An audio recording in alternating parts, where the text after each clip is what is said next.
सनद रहे ज्ञानेश कुमार, तुम भगवान नहीं हो।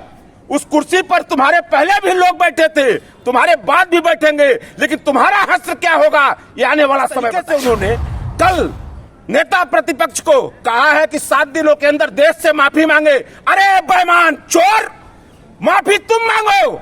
इस देश में तुम जिस तरीके से लोगों की वोटों की डकैती कर रहे हो, भाजपा से मिलकर चोरी करा रहे हो, जिंदा लोगों को दफन कर रहे हो, इसके लिए तुम्हें माफी मांगनी चाहिए। चोर फिर क्यों कह रहे हैं? कौन क्या कहें?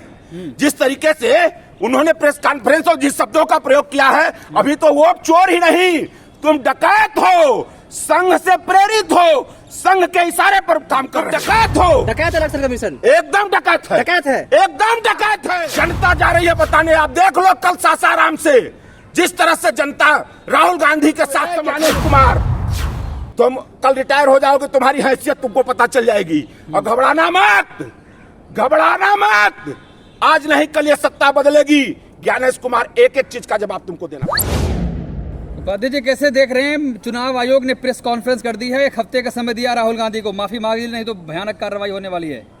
देखिए, चुनाव आयोग ज्ञानेश कुमार जी जिस तरीके से कल उन्होंने प्रेस कॉन्फ्रेंस किया है, और प्रेस कॉन्फ्रेंस में एक गुंडई की भाषा उन्होंने जो प्रयोग किया है, उनकी प्रेस कॉन्फ्रेंस कहीं से ये नहीं लग रही थी कि इस देश के मुख्य चुनाव आयोग की वो प्रेस कॉन्फ्रेंस है, वो एक सड़क छाप गुंडों की तरह नेता प्रतिपक्ष के ऊपर जिस तरीके से उन्होंने टिप्पणी किया, जनता के मुद्दे पर ज्ञानेश कुमार जवाब देने के बजाय संघ की मानसिकता से प्रेरित होकर नेता प्रतिपक्ष को वो धमकाने का जो कल काम किए हैं, धमका रहे हैं। अरे ज्ञानेश कुमार, मर्यादा तुम ही तोड़ना नहीं जानते, मर्यादा हम भी जानते हैं, जनता भी जानती है तोड़ना। और तुम तो हमारी बैठाई हुई, जनता की बैठाई हुई एक कुर्सी पर बैठे हो। अगर तुम अपनी मर्यादा में नहीं रह सकते, अपनी भाषा पर संयम नहीं रख सकते, और नेता प्रतिपक्ष को एक मवाली की तरह, तुम मवाली हो, गुंडे छाप भाषा का जो तुमने प्रयोग किया है, इसका जवाब जनता तुमको देगी। और एक चीज सनद रहे ज्ञानेश कुमार, तुम भगवान नहीं हो। उस कुर्सी पर तुम्हारे पहले भी लोग बैठे थे, तुम्हारे बाद भी बैठेंगे, लेकिन तुम्हारा हश्र क्या होगा ये आने वाला समय बताएगा, आने वाला समय बताएगा। यह एक चुनाव आयोग जिस तरीके से उन्होंने कल नेता प्रतिपक्ष को कहा है कि 7 दिनों के अंदर देश से माफी मांगे। अरे बेईमान चोर, माफी तुम मांगो। इस देश में तुम जिस तरीके से लोगों की वोटों की डकैती कर रहे हो, भाजपा से मिलकर चोरी करा रहे हो, जिंदा लोगों को दफन कर रहे हो, इसके लिए तुम्हें माफी मांगनी चाहिए। राहुल गांधी क्यों माफी मांगे रे बेईमान, क्यों माफी मांगे? मर्यादा रखिए थोड़ी। कौन सी मर्यादा? मर्यादा का पाठ अगर पढ़ाना है माननीय पत्रकार महोदय, तो जाकर ज्ञानेश कुमार को पढ़ाइए, उनको पढ़ाइए कि पद पर बैठे हुए व्यक्ति की मर्यादा क्या होती है और उसकी भाषा कैसी होनी चाहिए। तुम एक गुंडे और मवाली की तरह जिस तरह से बेशर्मी का हद कर दिया कल ज्ञानेश कुमार ने, मतलब कभी भी आज तक आप जनता के मुद्दे पर नेता प्रतिपक्ष के सवालों का जवाब न देने के बजाय नेता प्रतिपक्ष को धमकाओगे, डराओगे, यह देश, यह लोकतंत्र डरवा कर चलेगा, यह कभी बर्दाश्त भारत की जनता नहीं करेगी। कह रहे वोट चोर फिर क्यों कह रहे हैं? कौन क्या कहें? जिस तरीके से उन्होंने प्रेस कॉन्फ्रेंस और जिस शब्दों का प्रयोग किया है, अभी तो वोट चोर ही नहीं, तुम डकैत हो, संघ से प्रेरित हो, संघ के इशारे पर काम कर रहे हो, तुम डकैत हो। डकैत इलेक्शन कमीशन एकदम डकैत है, डकैत है, एकदम डकैत है, इतना बड़ा आरोप लगा रहे हैं। एकदम डकैत है। जेल जाएंगे आप? नहीं तो राहुल गांधी को कैसे कह दिया? नहीं, कैसे उसने कह दिया? अरे जेल जाएंगे। इलेक्शन कमीशन ने कि 1 हफ्ते के देश से माफी, देश से बेईमान तुम माफी मांगोगे, तुम मांगोगे, और देख लेना आज नहीं कल। और इस बात को तो राहुल गांधी ने बोल रखा है कि याद रहे कि जनता के हकों का हनन जो भी संस्था पर बैठकर, संवैधानिक संस्थाओं पर बैठकर कर रहा है, वह कल रिटायर होने के बाद भी वह देश के किसी कोने या इस दुनिया के किसी कोने में होगा, उसको खींच कर लाया जाएगा। राहुल गांधी एफिडेविट क्यों नहीं दे रहे हैं? अच्छा, एफिडेविट राहुल गांधी क्यों दे?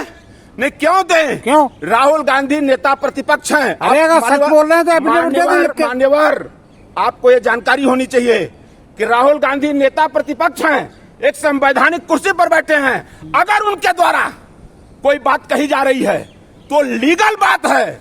संविधान के दायरे में नेता प्रतिपक्ष की बात सुनना किसी भी पीठ पर बैठे हुए जिम्मेदार पदाधिकारी की जिम्मेदारी बनती है। ज्ञानेश कुमार कह रहे माताओं बहनों की निष्ठा का मामला, कैसे हम सीसीटीवी फुटेज अच्छा, दिखाते हैं आपको? एक चीज बताइए कि सीसीटीवी कैमरा जो लगाया जाता है बूथों पर, क्या वो बाथरूम है? वहां कपड़ा चेंज करने माताएं बहनें जाती हैं हमारी? नहीं, वहां बाथरूम है, वहां टट्टी पेशाब करने जाती है ज्ञानेश कुमार, मंद बुद्धि पागल। तुमको पता नहीं है कि वहां वोट देने, और वहां पर कौन सी ऐसी, अगर तुम सीसीटीवी कैमरा अगर सार्वजनिक कर दोगे तो कौन सी वो चेंजिंग रूम है कि कपड़ा बदल रहे? कौन सा सुप्रीम कोर्ट का फैसला है? नहीं, सुप्रीम कोर्ट का सब सुप्रीम कोर्ट का हवाला देकर तुम मतलब कि हमारे संवैधानिक सारे मूल्यों का हनन कर दोगे? सारे मूल्यों का हनन करोगे तुम? पीठ पर बैठकर सारे आप अधिकारों का हनन नहीं कर सकते। और कल जिस तरीके से चुनाव आयोग ने नेता प्रतिपक्ष, अरे क्या जनता जा रही है बताने, आप देख लो कल सासाराम से जिस तरह से जनता राहुल गांधी के साथ समर्थन में खड़ी हुई है। ज्ञानेश कुमार, तुम कल रिटायर हो जाओगे, तुम्हारी हैसियत तुमको पता चल जाएगी। और घबराना मत, घबराना मत, आज नहीं कल ये सत्ता बदलेगी। ज्ञानेश कुमार, एक एक चीज का जवाब तुमको देना पड़ेगा। बिहार की भीड़ नहीं है, यूपी से लेके जा रहे हो। किसको? अधिकारियों को। कौन? मतलब ज्ञानेश कुमार धमकाएंगे राहुल गांधी को? नहीं, ज्ञानेश कुमार धमकाएंगे राहुल गांधी को, उस राहुल गांधी को जिसका कई पीढ़ियों, 5 पीढ़ियों का इतिहास इस देश के मतलब मट्टी से लेकर इस देश को बनाने तक रहा है। आप राहुल गांधी को धमकाएंगे? पहले किसने धमकाया?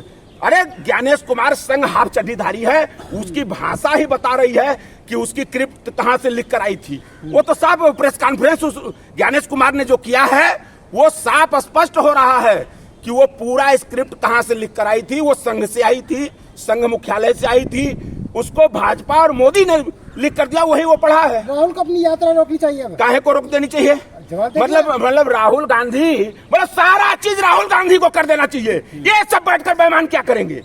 मतलब राहुल गांधी यात्रा रोक दे, राहुल गांधी प्रश्न न पूछे, राहुल गांधी के खिलाफ न बोले, क्या आप बात कर रहे हो? मतलब सारी चीज राहुल गांधी कर दे। जैसे मोदी के सर पर आज भी 51 साल इस देश को छोड़े हुए, इस देश से गए हुए, मरे हुए नेहरू को हो गया, लेकिन आज भी मोदी के सर पर नेहरू सवार होते हैं। उसी तरह आप लोग भी बात कर रहे हैं। मतलब राहुल गांधी को हर चीज मतलब कुछ दिन के बाद आप कह देंगे कि भाजपा करेगी राहुल गांधी को देश छोड़ देना चाहिए। मतलब राहुल गांधी को इस देश छोड़ देना चाहिए, ये कोई प्रश्न है? राहुल गांधी मतदाताओं का अपमान करेंगे चुनाव आयोग? कौन सा मतलब? नहीं, मतदाता का अपमान भाजपा कर रही है, ज्ञानेश कुमार कर रहे हैं। जिंदा लोगों को मार रहे हैं, जिंदा लोग। मतलब वो कौन लोग थे जो सुप्रीम कोर्ट में हलफनामा दिए हैं? वो कौन लोग थे?